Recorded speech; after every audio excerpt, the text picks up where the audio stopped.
We're live. Oh, I got to turn that off. So Right on schedule, or schedule if you're British.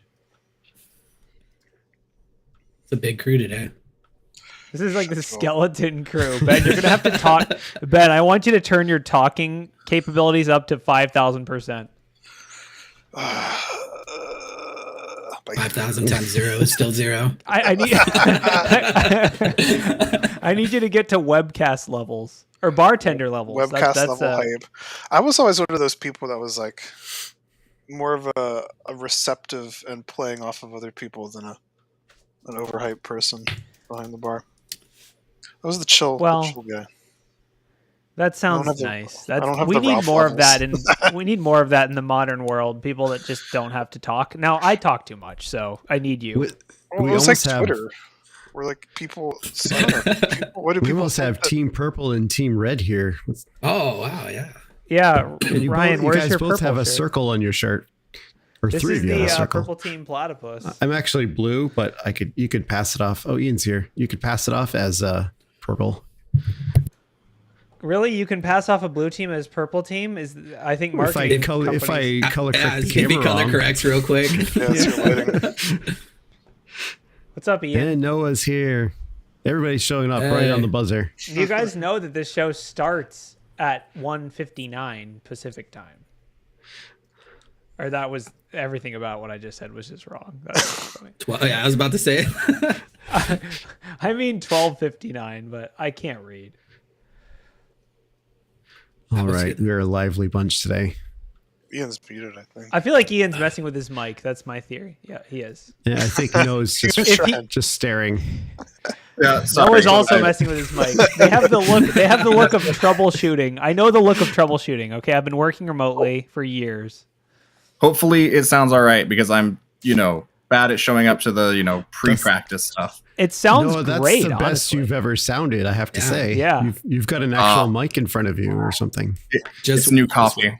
It's actually probably just that the microphone is way closer than it normally is. You can actually see it on screen now. Wow, sounds great. Yeah, you sound 10 out of 10. Would podcast again. Oh, no, you need more stuff for your shelf back there. I totally do. Yeah, it's a little bare in this office, no doubt. I have other shelves of stuff to put up, but in typical fashion, I am too lazy to do it. The scale is pretty funny, though. Just for the certificate up there? Yeah, just for the security plaque. That's his OSC shelf just for a plaque. Yeah, well, and it's also holding my KernelCon badge, which is right there, which is a Wi-Fi de-author watch board. So that was a fun project. And then I've got my Black Hills challenge coin right there, and my Red Siege challenge coin right there. So and then all of my three other things CompTIA certifications are at the bottom of these. So you need a bigger shelf. I need more stuff for my shelf. It looks like you're only proud of like 3 things that you've ever done. Still don't hear you, Ian. Honestly, that's pretty much the truth. No, I'm just kidding. Wade, on the other hand, has all the pop culture I have references. all of the things. What do you want? I tried to go hackers. You want? Wait. Let's see. Hopefully this is plugged in. I don't think it is. No, it's not. Okay, I even have LEDs. He unplugged it because it was Ryan switched to your screen just so that way it wouldn't work. Thanks a lot. Now, so we can go over it. Mandalo helmets, GrimCon. Wally, I like that. Wally, that's the Indiana Jones stuff, right? Oh yeah, the original hacker, Indiana Jones. The original hat, and then over here you got Final Fantasy VII, Master Chief, Pickle Rick, Borderlands, Psycho. An orange Mandalorian hat. Orange Mandalorian. The top of it is sanded, but the rest of it, there's like. Oh, now I'm starting to hear we Ian. can hear Ian, but it might be the wrong mic. For anyone wondering where Mr. John Strand is, he has the COVIDs and he's probably sleeping. That's true. Yes, because he also is teaching a class this week, so that's just taking all. Yeah, the he's energy actually out. researching new left. variants. He's trying to find some new variants of COVID. Some new rules. He's doing some incident response, hands-on research. He's working on tipping sacred genomes. Like, oh, tipping. Sacred genome tipping. Is my audio okay now? Beyond being able to. It's better. We can. You hear sound you, like so the that's a accounting huge team. improvement. You sound like the people, like the company The that's accounting team. It's like, okay, Ian, with the accounting update. Oh, is it that bad? Oh, my cat just came in. I am not a cat. I can guarantee you I'm not a cat. Up. Just give us a thumbs up if the numbers are good. Thumbs down if they're bad. We'll go with Can you that. show us a graph of your microphone quality over time? Because it looks like... Man, that's not good. Is it any Keep better? trying. No? We're getting there. It's basically the same. Yeah, It sounds like you're talking through a speakerphone right now. How about now? Okay, so that's the correct mic. So we know that. I like the posture too. Look really cautious, careful, concerned. Right. Okay. Maybe down here? No? No, higher. Go higher. Should I just clip it to my beard? Ooh, That actually sounds the best. That sounds the best for sure. There we are. Fantastic. This will work. I think yeah, The this only is what they do downside on is now your voice Screenshot is that. coming in sideways due to the angle of the microphone, but this is what they do on like the real news. They just clip it. That's why every news anchor has a beard. It's hidden inside the beard. Oh, Yes, I'm gonna have to it's grow hidden. a beard just for How that. about now? So Better? It really likes to be it's back to close, where but it was. it's. It really isn't as good as the beard. I can understand you, but I mean, I do like the idea of just spending this whole show by troubleshooting audio issues. That would be good. Yeah. BHIS, just talking about audio. If you have talking audio about- issues, please dial That's in. why we're talking, because it's about audio. Yeah, no, I think we should totally do that, Wade. Like, do a dial-in number for people also having audio issues, and we can just be like, "Hey, have you tried turning it off and back on again?" This is Did you diagnose unplug everybody's it audio and problem. unplug it? For back in? anyone in the audience that's on Ian's computer, please fix it for him. Yeah. China, if you're listening. Oh wait, hold on. Ian, did you click that email I sent you the other day? I did. It was Cool. great. I'm in there. I can fix it for him, Corey. Oh, good. Okay, yeah, Noah, go in there. Update the Starbucks drivers. gift card didn't work though. Should That's I weird. do that? Did you scan the QR code and approve all the transactions on your phone? Ooh, you mentioned QR code. That's a good Oh yeah. I've That's seen so gotta be many better. QR I can codes now lately. put myself I in the take pictures of speakers. them occasionally. No, every time I see a QR code, I legit think of you. And I've That's seen some good. weird That's the QR codes. reputation I'm just I'm like, trying to build. Noah. I'm like, should I just send a picture to him on Discord real quick? No, it's too many QR codes. It's No, too my many favorite is QR when I find people that have obviously taken QR codes and put them on stickers and stuck them in places legitimately, like they think that's a good idea. And if QR codes, mobile QR codes, by putting them on God, stickers, Noah going. even worse. How do you feel about QR codes in TV shows? Like Marvel and stuff, right? And then they go to secret stuff. Yeah, no, like I want to say I was watching like Rick and Morty the other day, and there was Ian's a just QR gonna code in leave. there, and I'm like, He's why? so- Ian I'm just just gone. Forget it. Ian is so frustrated with QR codes, he's just leaving. Like I will admit, Wade, like I'm usually conflicted because like Rick and Morty, for example, like when I've been kind of on the, like Rick and Morty. That is great, Ian. Just see that walking by. I think we're Anyhow, gonna have like to roll the they video. have like a lot of websites, you know. Yeah. And I'm I know. totally like conflicted on like I want to go visit them, but I also know about like 0-click attacks. You can't. So okay, what you need is a burner phone that you just use for QR code purposes and nothing I want else. a perfectly good burner phone. Like, I mean, those are expensive after a while. You can't see this on my shelf, but there's a portal gun to the right of the Grim thing, the Grim backpack. Like, oh, you can see it right there. See the I see. Yeah. with the Rick and Morty coffee cup. So Nice. Okay. my wife went as Tiny Rick, and I went as Morty one Halloween. It worked out very well. You'd make a good Morty. I know. I can do a better Rick voice than Morty, so I'm not gonna attempt. All right, we're All gonna right. roll the video now. We're just gonna roll go the for it. tape. Roll the tape.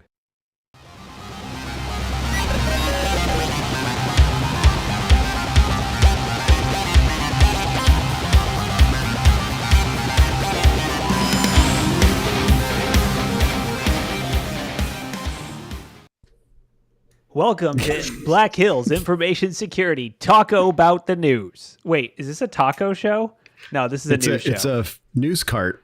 This is a news truck. This is a news truck posted nearby your local Twitter. And today we're talking about ransomware, and ransomware, which is a lot of topics. We have Wade with us, who's wading through logs, which is like a verb handle. I mean, who does verb handles nowadays? Just kidding. It's awesome. Thanks. We have Ryan, of course, who makes us look bad. We have Ben, who isn't wearing his cycling cap. Are you going to be cycling? Like, what's going on? No, I'm not going to run today. I'm going to run tomorrow instead. It's a lot today. That's sad. That's what I say too.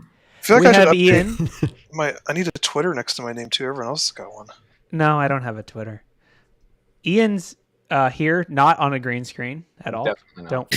Don't worry about it. That's happening.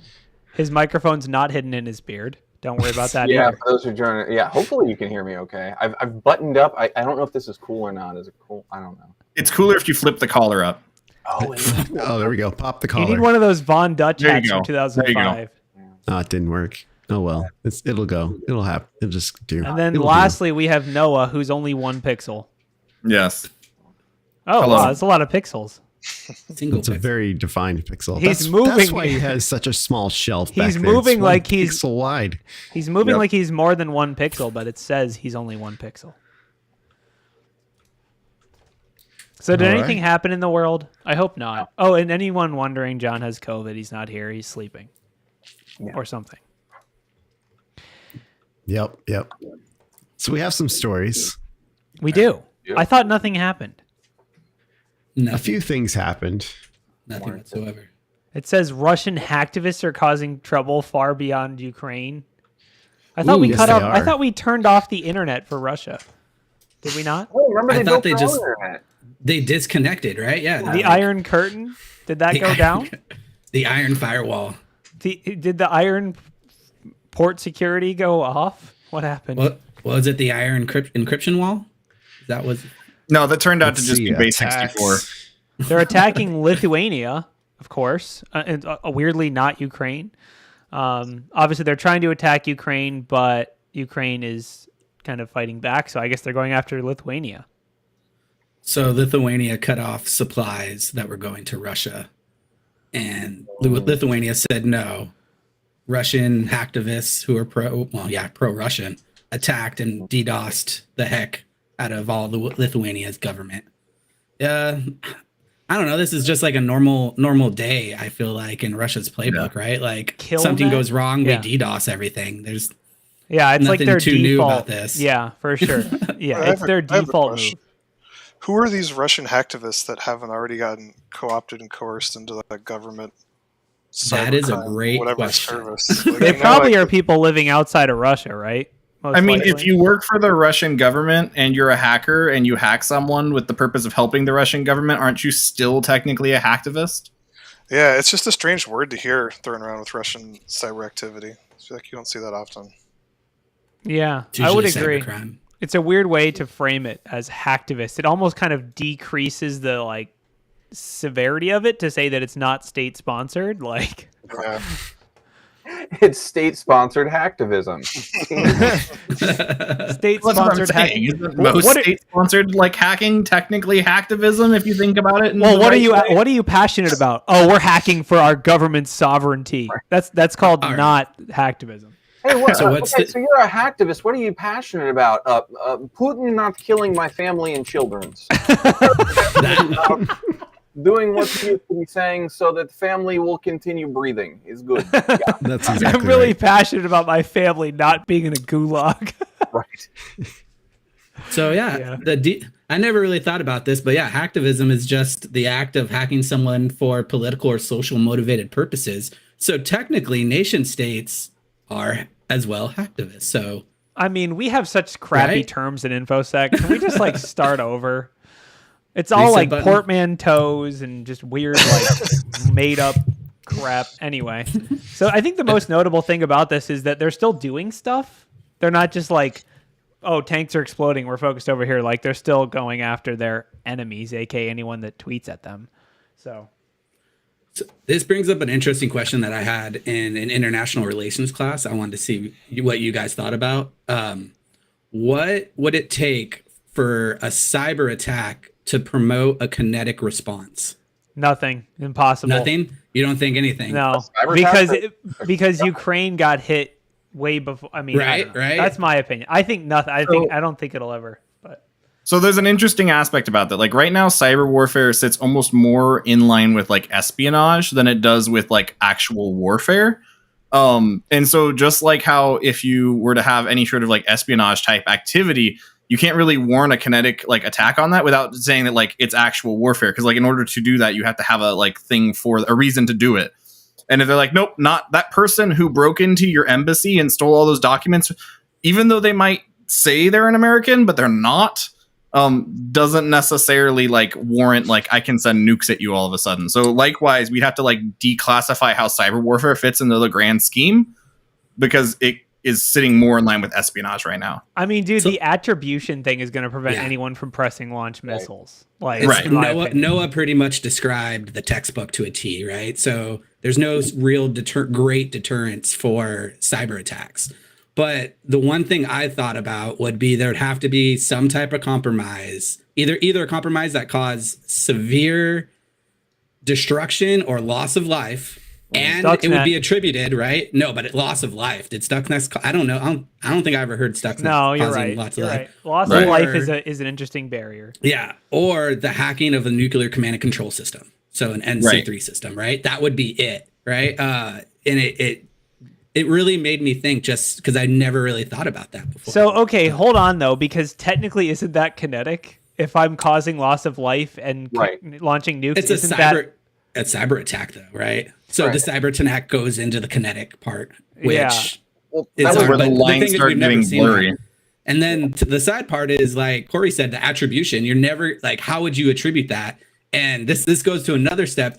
Who is the only type of people who would then claim responsibility, right? And so a terrorist is the only thing like that they want that they would want responsibility for it. So it got pretty crazy. My mind of thinking is like, what would happen? What would happen? Like too much threat intel. You know, I need to stop reading books. But back to video games. All right. Ian, you had something to say. I mean, one, you answered the question that I had, which was, you know, if you're talking about kinetic response, the first thing you have to ask yourself is, did they do something that launched a kinetic response? And when I say they, I just mean whatever, you know, global enemy and international threat, whatever it is. So using the Stuxnet example that came up, that was kinetic. It was a cyber attack delivered that spun up those centrifuges and destroyed them. There was actual physical damage. If that were to happen on U.S. soil, absolutely, I think we would either see some toy come out of the NSA that says now we're going to do this and launch a cyber attack that causes kinetic damage, or launch, you know, all the airstrike and say, okay, well, you did this, now we'll have proportional response. So I think you would have to have the first to get the light. You'd have to have them do some kinetic damage. So. And to be clear, after Stuxnet, there was a military-esque response from the Iranians. So exactly.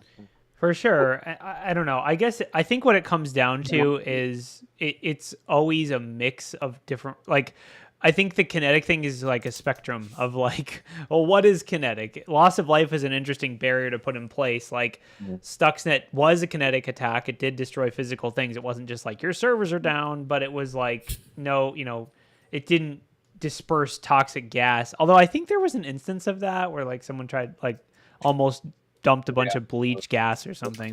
Gas, yeah. There was the one that hacked a water treatment plant, but then they hacked it in a way that if like the water treatment people didn't see it, there was like no possible way. It almost seemed like it was more of like a finger being pointed than really something malicious. But that was a while ago. So scoring method, user interaction required was necessary to add in more chlorine.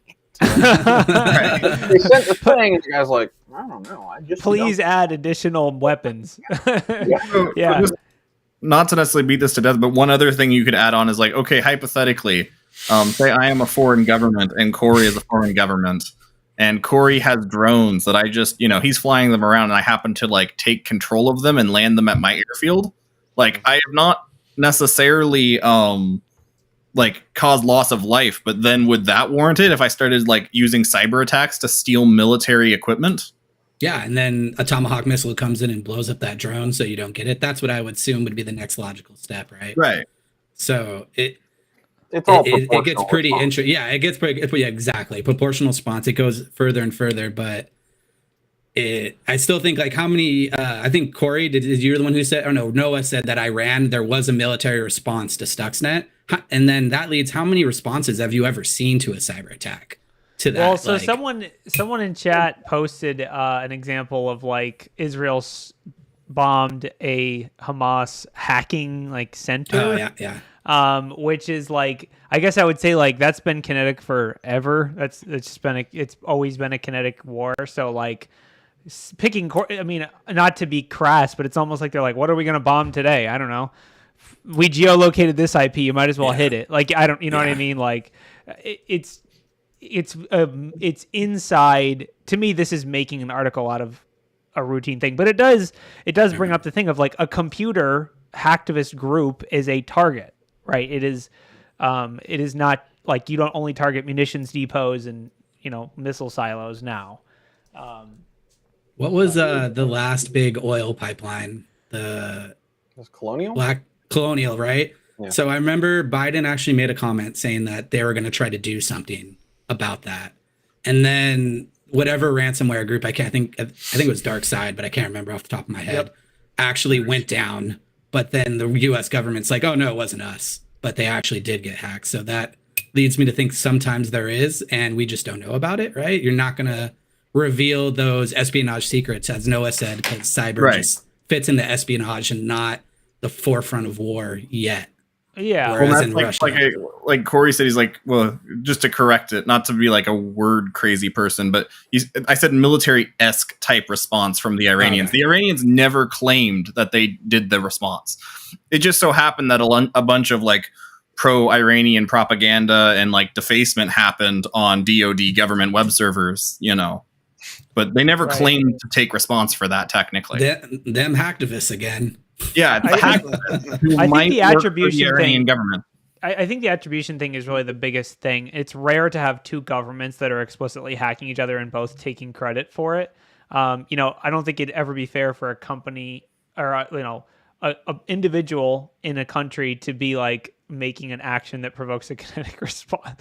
Like, you know, it'd be like Russia would have to say like, we did this, come at us, and otherwise it's just some dude, you know, takes down Colonial Pipeline or some person, a group of people, whoever. They aren't necessarily acting in the interest. So like, you know, blockading Russia for that or whatever doesn't really necessarily fix it or, you know, or it's like, oh, you know, my sister hit me, so I went and punched my brother in response. Like, it doesn't make any sense. But that is probably the level we're acting at in international politics. So it could happen. But it's going to be an excuse for, I just wanted to do this anyway. It's not going to be like, it's going to be like, oh no, we have to bomb. It would have been coming. We didn't already have a plane in flight or anything.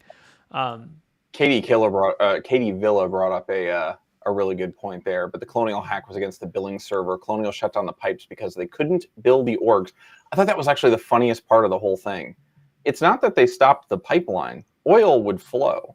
They were just like, we don't know how we'll bill people for the thing, so it was a decision. Yeah. They kind of took themselves offline a little bit. Absolutely did. But all right, enough ransomware, Russian hacking stuff. That was international politics. We're good. We're venturing out, right? We're broadening. I'll trade you horizons here. all my lions for your hackers. WhatsApp use in pandemic. Apparently, the UK government was using, or the UK health authorities were using WhatsApp. That's pretty funny. They issued, this is so British, the Commissioner's Office has issued a reprimand. Yeah, so I guess, you know, classic, it's use whatever works, right? Mm-hmm. A year-long investigation happened. The DHSC, I don't know what the DHSC, I'm sorry, I'm not British or English, but it looks like it's GDPR violations because you can't just send personal health information over WhatsApp, apparently. Is that a GDPR violation? I guess so. Is that a challenge? Wow. Yeah. So there's a lot of this author of this article did not know about the whole don't just use a bunch of acronyms in your. But. Oof. The ICO. Wait, hold on. There's blockchain involved? What's going on? So yeah, I guess moral of the story, don't use WhatsApp for private information. I'm not surprised. I don't think anybody else is. So one of the interesting things that I'm seeing out of a lot of these stories with any time these the interesting thing about GDPR is that each of the nation states inside of there have their own privacy office, and they can all go through and do this. So the UK has said, oh, WhatsApp, this is the thing we're going to talk about. When I read through the story, it reminded me a lot of right at the top of the pandemic, where Zoom was like, we're end-to-end encrypted, but we're really not. But we're end-to-end encrypted, but maybe on an engineering diagram. And they got fined by the FTC, or forgive me, they got cited by the FTC. They were not fined because they're like, well, you kind of made sure everyone in the economy could continue working, so bravo. But any of those organizations in the EU, any of those nation states can go after these folks. So we're seeing a lot of strange little cases where it's like the privacy office in the UK is going after this. The privacy office in Ireland is going after Facebook. And they're all trying to see what GDPR thing sticks at this point. And they have their own special version of GDPR too because of Brexit, right? They have they have like UK GDPR, which is like GDPR Lite. It's their specific flavor of it, I guess. I don't know. But so I guess it's tough. I mean, I think the pandemic kind of exposed a lot of the weaknesses of if you need to do the thing and you are trying to do it securely, WhatsApp is actually a reasonable option, but it isn't compliant. It isn't like whose account are you just messaging like, oh yeah, just send it to like my personal address at WhatsApp. Like I'm a nurse and it's just a tough, it's a situation people are in where we need to accomplish the thing. We don't have a solution. It's the lag of we need a secure solution. Like, is it better to just fax stuff? Like that's a lot of the time what companies do is just fax stuff. It's totally unencrypted. It's, but it's a circuit. But it's approved. It's approved. Just throw together an ad hoc Jabber server and use that. Just make sure you enable the OTR plugin. That'll really keep you secure. Just ask all the hackers that have gotten caught. I looked up the new UK regulation. It's EGPR is what they're calling it. It's extra. No, Earl Grey privacy. What are the odds that there was like a specific app that they were required to use that they just didn't because the app was awful and built by the government? Yeah, who knows? It could be that, or it could be just like there isn't an app. They're just like don't communicate. They're just like, honestly, though, I'm actually kind of leaning with Ben on this one. Like, sometimes if there's just no app, you're just like, all right, I can't do that thing. But it's when you have like a crappy app that you realize you want something better. Like that's when you really know that you want something better. Yeah. So sorry for those if you're in the UK and we just butchered. We don't know how we don't even know what the ICO. To us, ICO is blockchain related, but we'd probably know better if it was like the FBI is going against the FCC or something. We're like, oh, now we know what that means. We were talking about state-sponsored hackers. Let's keep talking about state-sponsored hackers. Unless anyone has something more interesting. Technically, we weren't talking about state-sponsored hackers. We were talking about Hacktivist, remember? But there's state-sponsored Hacktivist. It's like its own flavor. The Microsoft warrants of massive phishing campaign that can bypass MFA1. I find this one funny just because it leads back to the proxy within the browser, right? And the token stealing, that type of stuff. This is like, I've seen this one before. Hasn't this happened 10 times? So there's been those two GitHub. I can't remember the person. Evil Gen X and Modlishka. Those are the two. Yeah. So, and then, here's a huge campaign of people using it. So okay, so they're warning per campaign. I see. Yeah, but that's why it just keeps coming up again and again. Exactly. So 10,000 targets, I feel like in a spam campaign, you tell me. I feel like that's a drop in the bucket. Rookie number. I'm not red team. I think, right? I think they're basically freaking out because it's working. Yeah, it bypasses MFA, right? Which was supposed to be the silver bullet for all of us, and I didn't have to worry about people logging into people's accounts anymore. I will say subjectively, based on my experience, especially if you're using Microsoft MFA, you just spam the push and they'll approve it. No big deal. No questions asked. It's not what I want to hear. Psychological warfare. Because the Microsoft one, it doesn't tell you where it's signing in from, what application it is, what like the other solutions like Duo, as an example, it tells you there's a device from this IP address that's trying to access this application. Do you want to approve it? Yes or no? Microsoft is just like approve. Like it just keeps popping up. I like how you think that adding all that extra information is really going to help the guy who's sitting there and he's like, look, I don't care who you are, but I'll let you in my account if you stop sending me notifications on my phone. Yeah. I have both Duo and Okta, and I don't remember either. Like, I'm sure that's probably a thing. It's a configuration. Either of them did. It's totally, it's a configuration. All right, I'll be right back. Obviously, the hard thing, like the most secure way to do it is don't have it approval based at all. Have it be code based.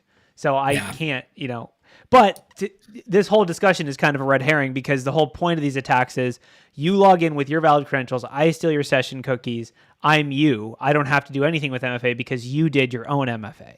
So none of this stuff we're talking about actually protects against this attack, which is why it keeps getting warned about, because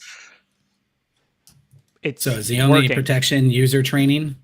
Sadly, user training. There are like detections, session like improbable traveler, session reuse.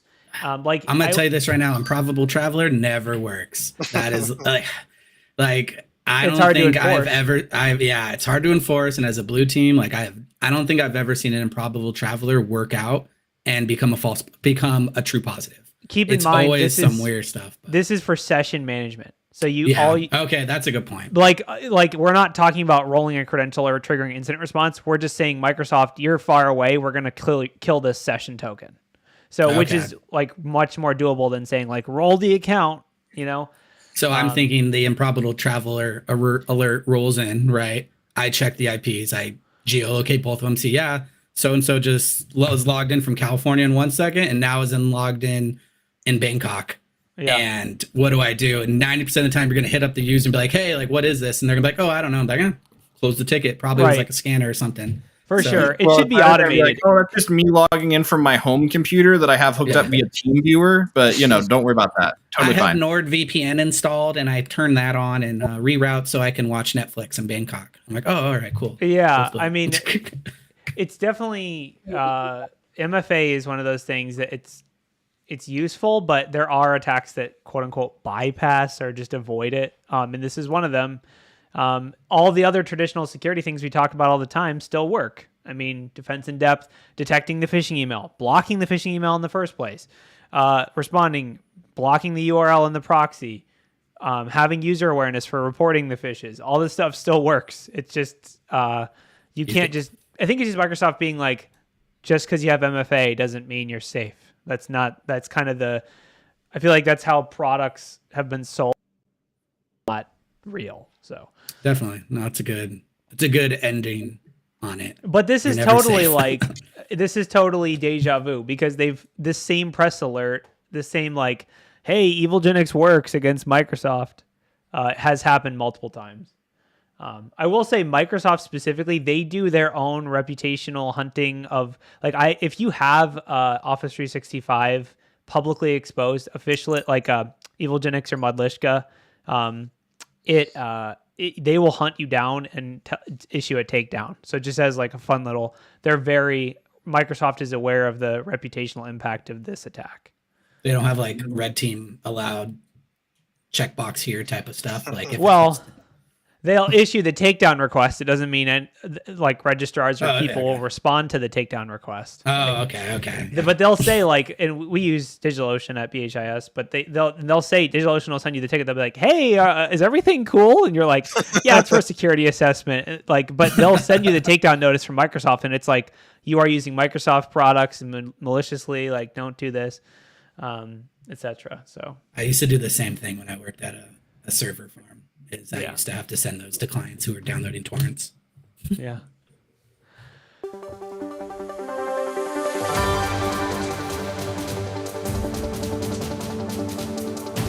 Hi everyone, it's me, Bud Patches, with the Accu Weather on the Ones, sponsored by PhD University.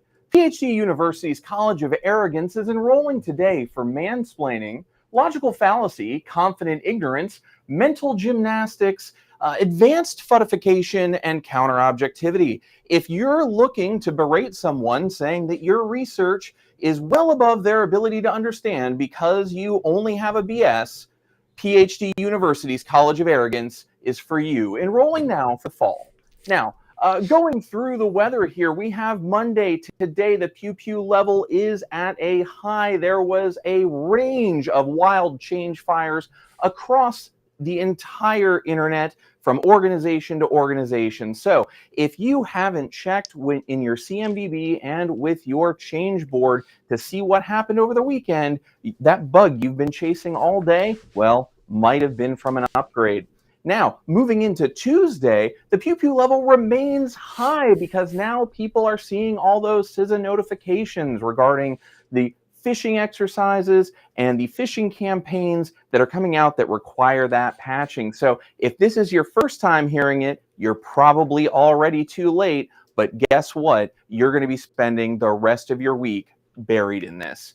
Now, as we get to Wednesday, the pew pew level drops to low because it's time to start planning for Hacker Summer Camp. That's right, Hacker Summer Camp is back.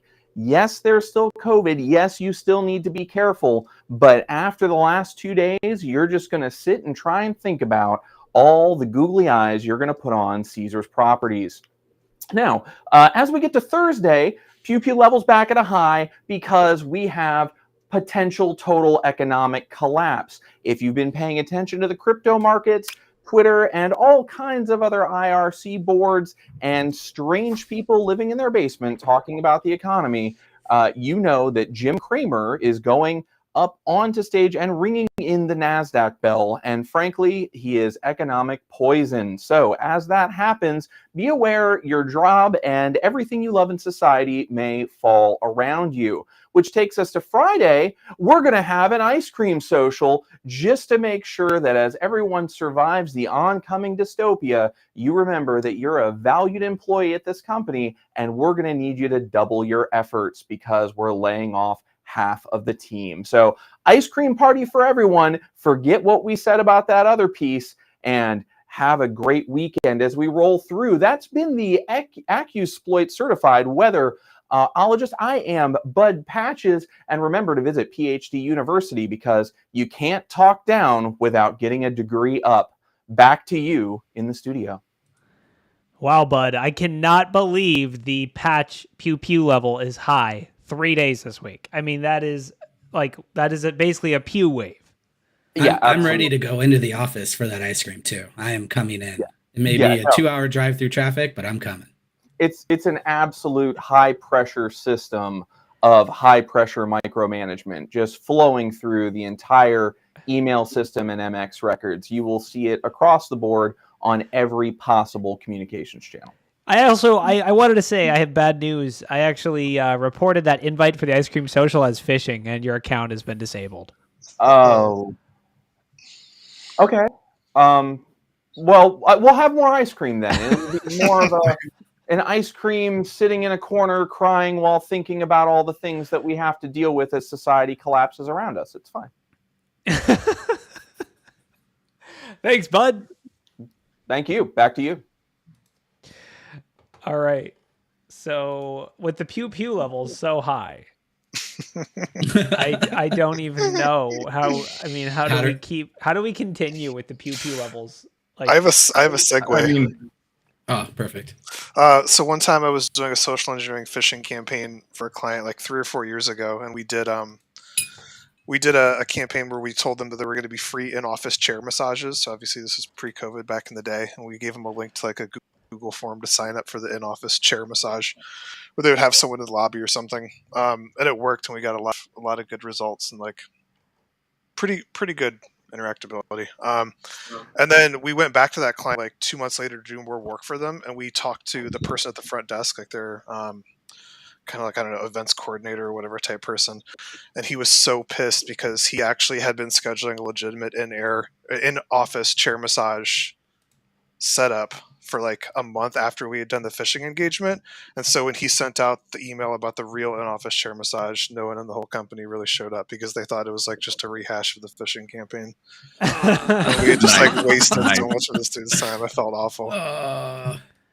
Well, Ben, do you have an article you can go into? Because otherwise I have an awesome segue for that. I don't. Go for it.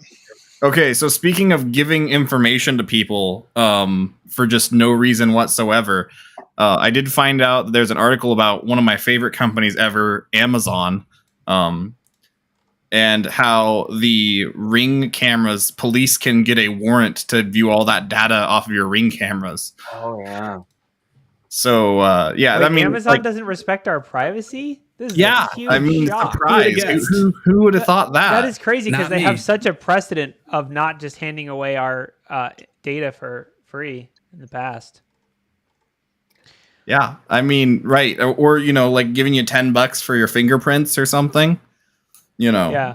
I mean, we talk about Amazon a lot here, but needless to say, like if you So think you that you said- can buy like a $23 camera and that you can store it for free on their cloud and that's just like out of the goodness of their heart, and that company is named Amazon especially, that's not how it works. So hold on, because you said some fun things. That you said warrant, you said court order. So to be clear, this is a form that anyone can fill out, law enforcement can fill out with, as long as they claim that there is an imminent threat to human life, they can get access to your Ring data without your consent, without a court order, without a warrant. That's the terrible part of it. Judge does not have to sign off on this. The judge does not even have to be aware of it. As long as someone checks a box somewhere, it is given away. Yeah, that big red box there that says like submit emergency request. That one, yeah. Yeah. Press forgot password real quick and type this in for me. It's kind of nice if you do you think there's a checkbox for like national security that says like launch nukes and it says like it's an emergency and then it just like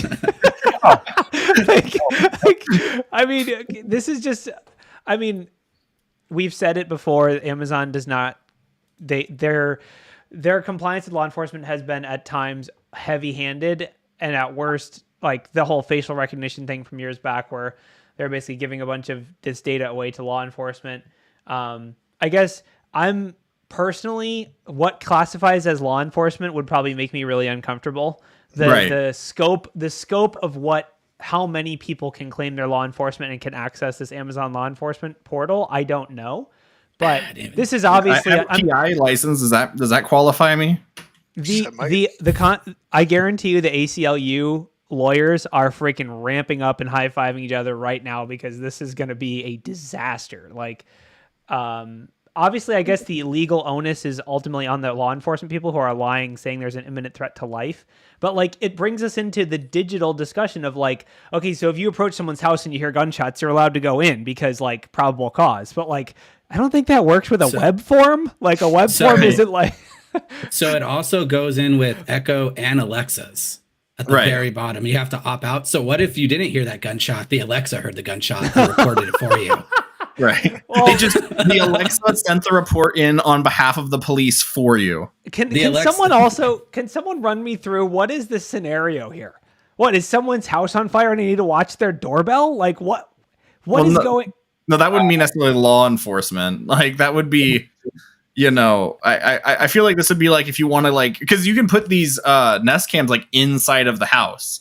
So what it would be like, I want to see inside and make sure the people are like a welfare check or something. Breach this door. It'd be really handy if I knew what was on the back side of it. This sounds. You're starting to preach. Corey, you're starting to pitch like an elderly care device right now. To be able to, you set it up and you make sure Grandpa's okay. If Grandpa's not okay, like just check the box. It says there's an emergency, and he will be projected from his living room into the street. He has a button that he wears on his neck. When he pushes it, it unlocks his camera so you can see him. What if it's reverse? Echo hasn't heard Grandpa in 3 days. Call 911. So I guess okay. So what is the point? What is the like? Whoa, I have an echo. I hear it too. Ian, your mic is just everyone else's mic at the same time. There it goes. Okay, Oh, fixed it. I don't know how you're doing that. Basically, it seems like two tubes are connected that should be connected. Back like to audio problems. You cross the streams, Ian. I don't know how, but you cross the streams. Did what I was told. But yeah, the I guess what is the incentive for Amazon to do this? Like, we know that companies have to comply with law enforcement. When you go to AT&T with a FISA warrant or whatever, they say, here's the backbone, plug in whatever you want, here's your packet capture. But why would Amazon just let anyone submit this form? Like, I don't know. What is the incentive to them? When Amazon privatizes the police, they then have instant. That's going complete dystopia, but like. Yeah, like what is the point? Are they trying to like buy goodwill with law enforcement? So like they'll do extra raids on the Amazon HQ if it ever gets attacked? Like what is the point? I don't get it.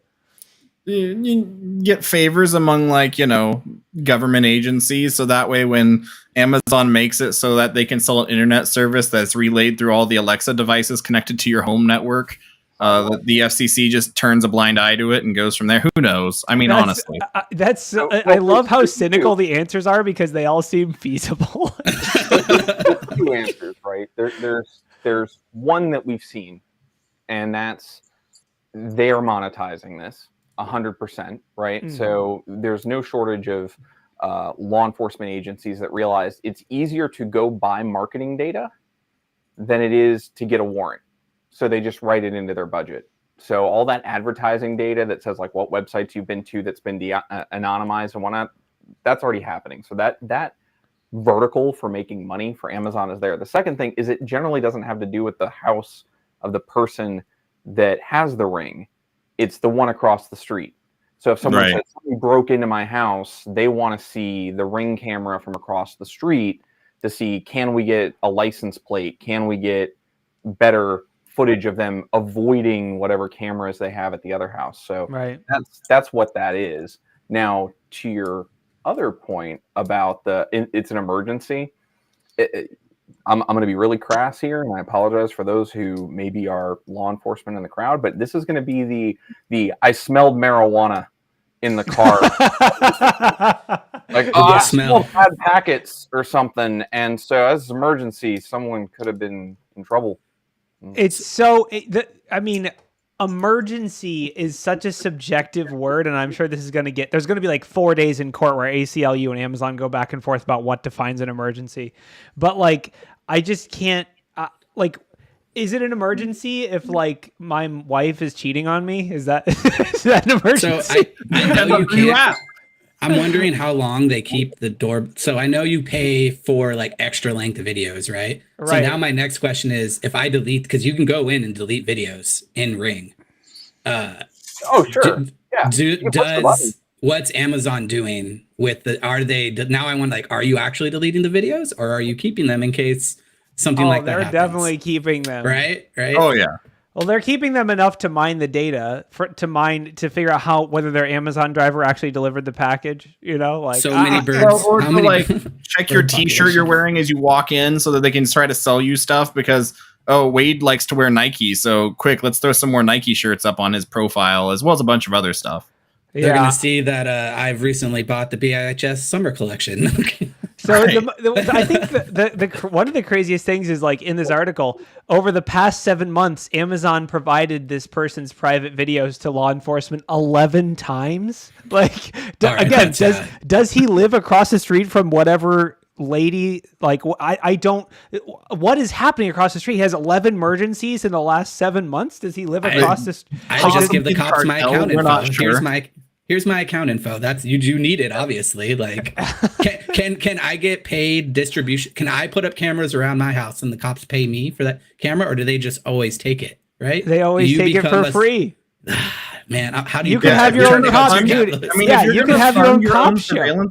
If you're going to fund your own surveillance state, at least get paid for it.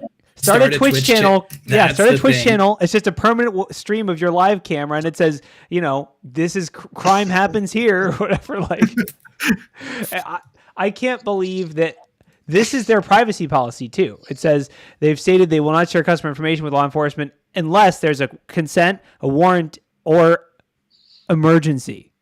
Like, emergency is just.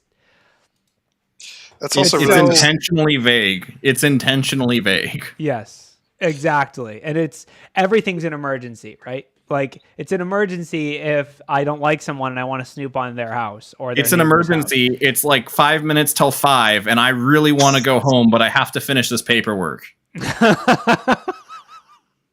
I want to check if there's traffic at my house. This is an emergency.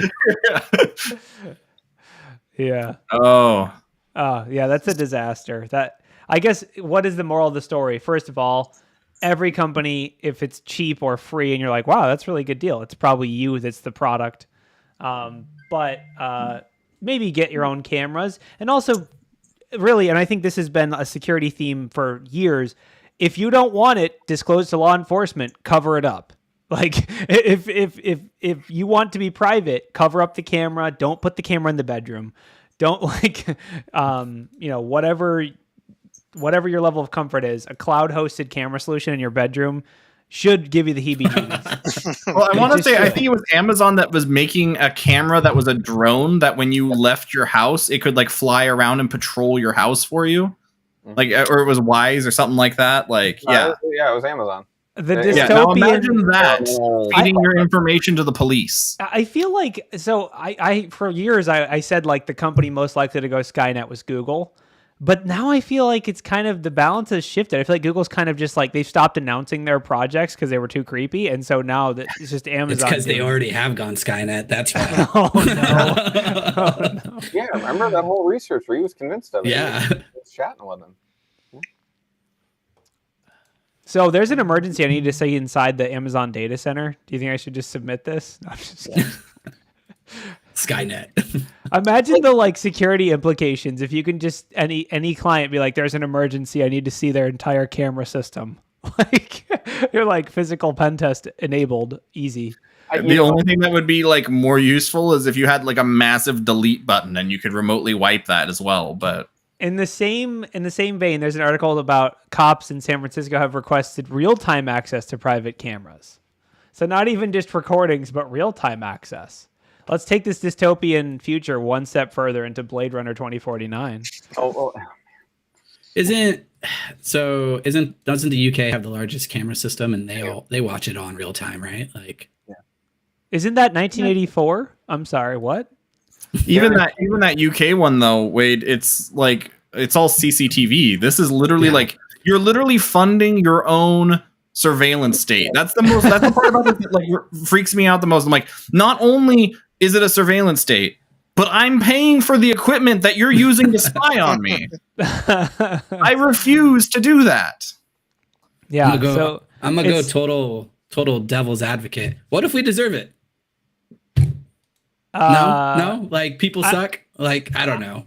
I mean, I guess I would say like I don't think a camera can stop a crime. What are you gonna go on the voice chat and be like, hey, stop beating that person up?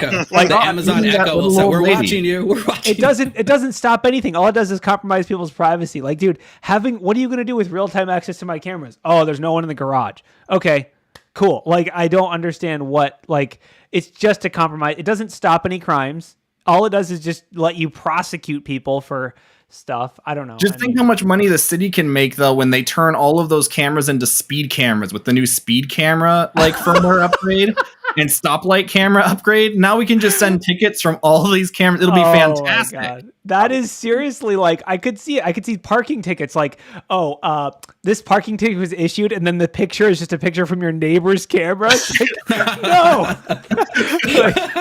It's so creepy. I cannot handle how creepy it is.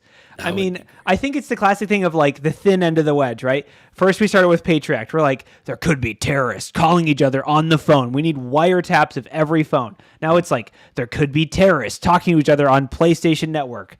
Bam, hit the backbone, capture all traffic. Now it's like, there could be secret crime operations in houses that we don't know about. We need to be able to see it's just expanding the like access through like a thing that seems like a big deal. Like, well, what if there was an emergency? Like the situation gets so contrived. It's like, okay, what if someone's building a meth lab in your backyard, but you can't do anything because they have squatters' rights because of a law? Like, it's just so, I can't. And I mean, honestly, like I don't take this lightly what I'm saying, but like the best way to get like the police or government into cameras in your home is the think of the children thing. Yeah. What if there's a child being abused in this house? Like if we can program our WISE cameras to be able to detect that, or your Amazon Alexa to send us recordings of what it thinks might be suspicious, like bam, we're in, because think of the children. Like we saw that with like the iCloud photo stuff. I mean, it's just a common thing, and it almost always works because if you don't, you hate children. Right. Yeah. I mean, no one wants that kind of abuse to be happening, but at the end of the day, the sad utilitarian reality is that there is a price for all of this. There is a price, just like, I mean, we found out in 2020, there's a price for police. Some people are willing to pay that price. Some people are not willing to pay that price. And that's like the current political debate. But like, you can't just do it and have no downsides. Like, and this is an example of where there's, in my opinion, like significant downsides to people's privacy.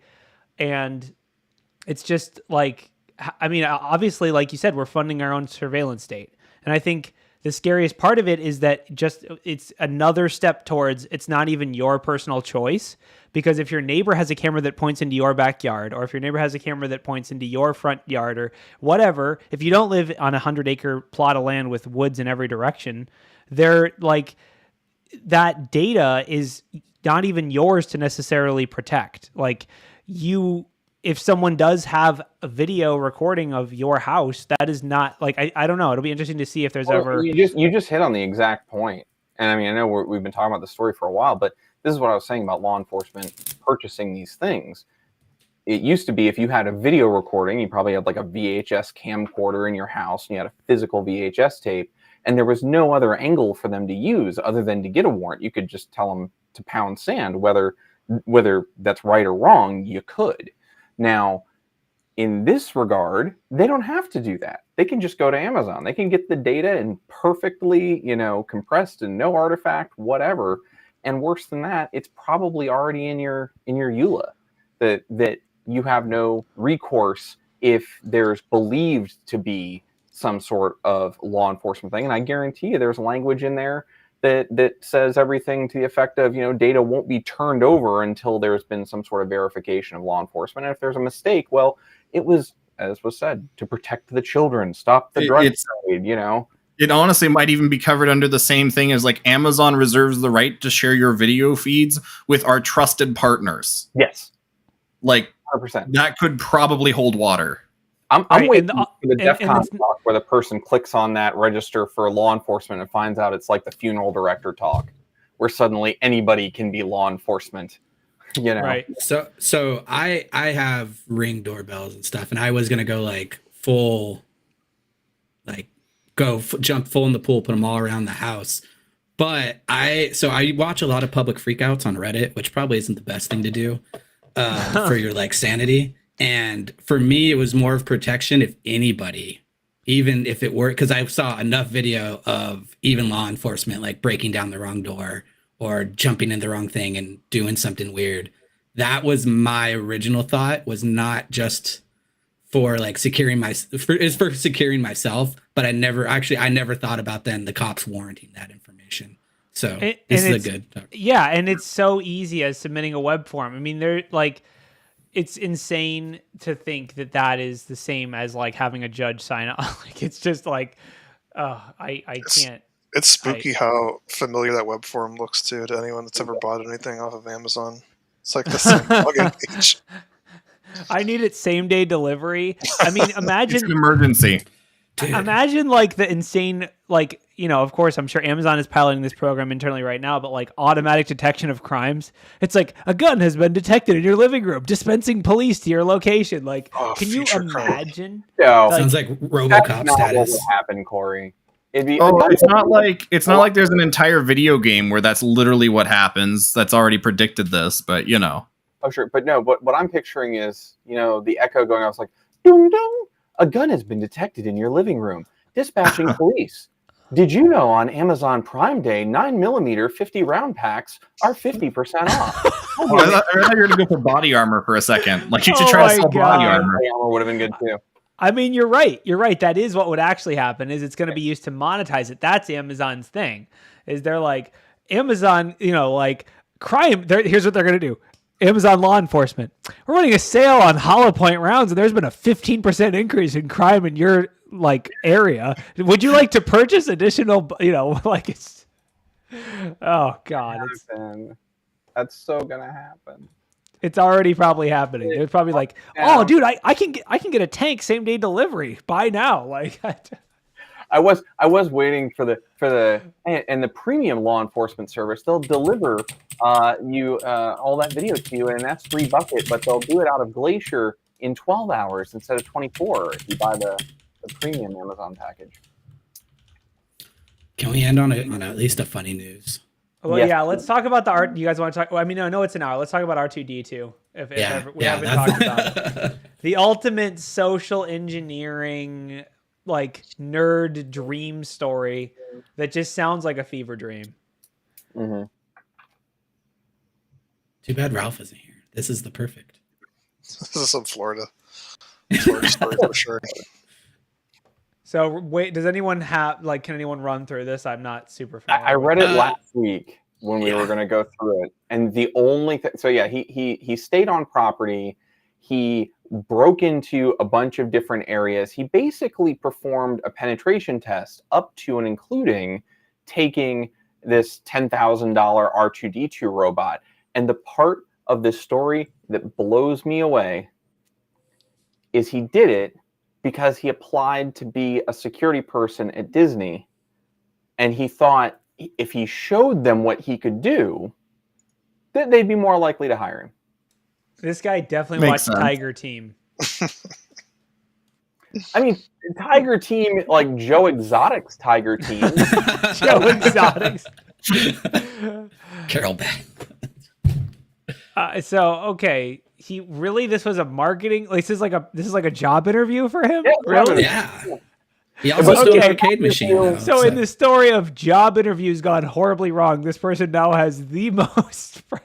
This is like the equivalent of that meme of where it's like, oh, so what makes you feel like you're qualified to work on our penetration testing team? And it's like, well, I hacked your calendar and added this meeting, so. Yeah, I can't imagine how they thought it was going to work out well. I mean, we know in the security industry, we know that people don't take too kindly when you're like, hey, I patched your system, but that's how I got root. So there you go. That's not a good idea, but especially not in the House of Mouse. They don't mess around. No. Yeah, Disney does not mess around. They're very litigious. So wasn't there another Disney article then? There is. They had a Disney's social media breached. First of all, why do they have social media? Second of all, I'm not surprised. They gotta push the Star Wars. All right, it's a big investment. I guess Disneyland social. Oh, okay. Wait. These are third. Okay, so wait. These are okay. So they don't have their own social media network that I didn't know about. Thank God. That makes me. Okay. I can sleep tonight. Oh, I can sleep. No, just kidding. I can't. So this is their corporate account. They're like official accounts on Instagram. And was it just Instagram? Super hacker David Doe, who I don't know if it's Facetune or what, but that they look like they're 15 years old. He was working on COVID 2020. So basically, someone just hacked the account and just went and had a little field day with. Pretty much, yeah. Nothing too crazy. It's unhinged. Someone said grossly racist and homophobic. And then they tag at Disney, which wouldn't that be the account that was compromised? They're like, hey. They have a bunch of social handles, and it was the Disneyland account. So okay. So they didn't actually tweet back to the account that was compromised. Please do something to fix your compromised account. How many followers does the Disneyland account have? Do I even want to know? Is it 10 million or something? Yeah.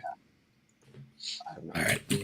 What I do love, it's just on the screen now, is grossly racist, as if there's that. Well, it was politely racist.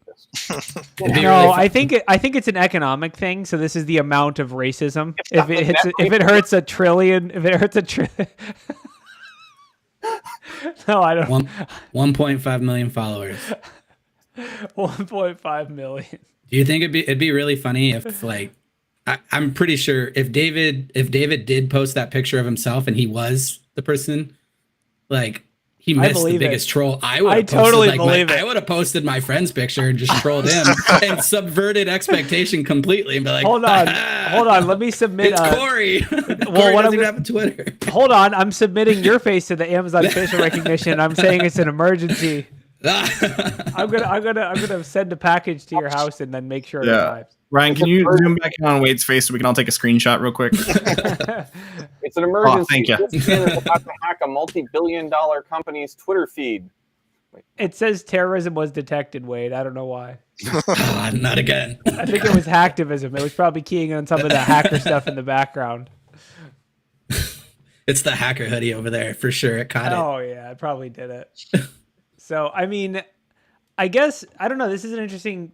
We don't know how it was compromised. Probably password guessing or social engineering or one of those things. You know, pretty funny the if, moves of the real super hackers, password guessing. The password was just like Donald Duck 1 2 3 or something. That's exactly what I was thinking. Tinkerbell 1 2 3. In reality, having dealt with some of these, a lot of these big organizations have advertising firms. Very rarely do they have an in-house social media team that drives like the messaging and the voice of they create like a character that says when you tweet from this account, when you post from Instagram, you're posting as this person, this persona that's the voice that people should hear in their head, right?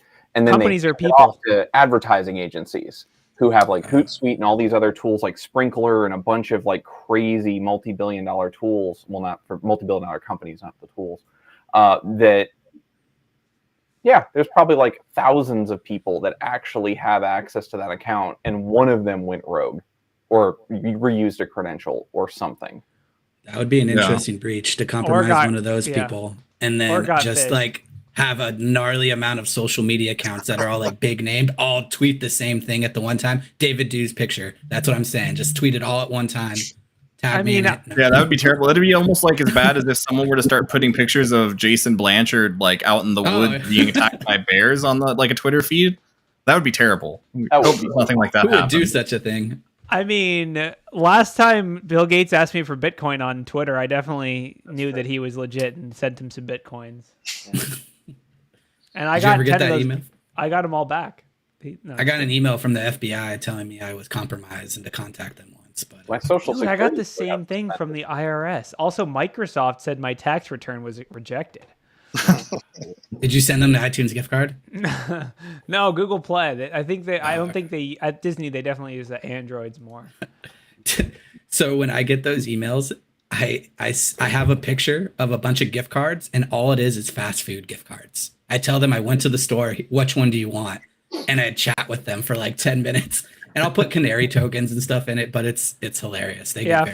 For anyone that doesn't know, there's a Twitch/YouTube person named Kitboga that is like cybersecurity adjacent, and he does epic like scammer. He wastes their time, then he like pretends like he redeems the gift cards. He has all this cool like HTML stuff to make it look like he's rich. Like he has all these different scenarios in there. He's an excellent troll. Like he's gotten multiple scammers to just like throw their microphones on the ground and like walk out of their. My favorite is the time where he redeems the gift card and the scammer just sits there and he just screams no for like 5 minutes. He's like, "Why are you redeeming it? Why are you redeeming?" Just keep. It's amazing. So yeah, definitely a shout out if you like trolling scammers. That is the best YouTube channel. All right, it's been way too long. Thanks for attending the news. Thanks for the hosts. Thanks for the guests hanging out in live chat. Don't forget to click like, comment, retweet, subscribe, untweet.